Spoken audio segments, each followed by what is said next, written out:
Hi, this is Doug Howard, Growth Team Strategies, and I want to talk about the 4 roles of a good manager.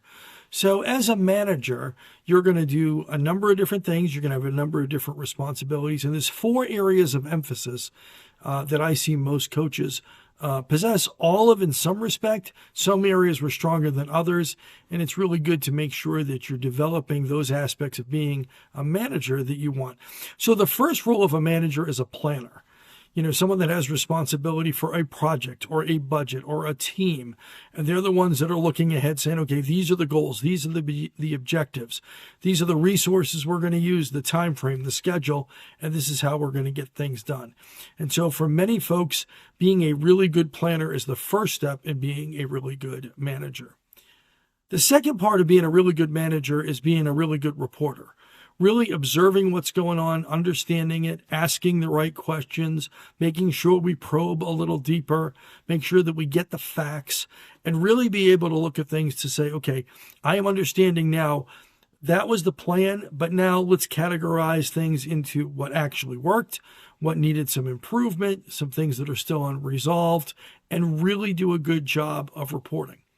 Now, in some respects, the next role is something that we all have to do. Some people don't like doing it. Some people overdo it.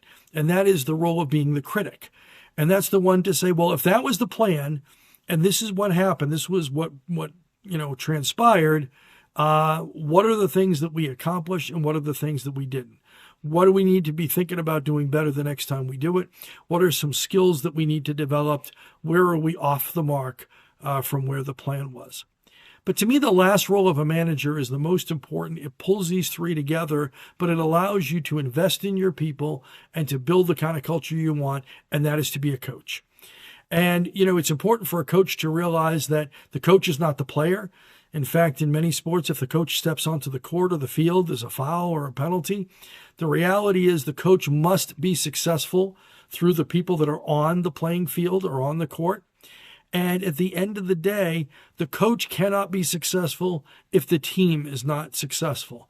And so letting your people know that, hey, we're going to take on a big challenge. You're capable of doing it. We've prepared for this. We're going to make decisions along the way. We're going to decide what's working and not working. Part of my job is to motivate you. Part of my job is to honestly assess how things are going. But at the end of the day, they've never made someone coach of the year if the team wasn't successful. So embrace all 4 areas, but think about what you can do in the coming year to be a better manager. Thanks.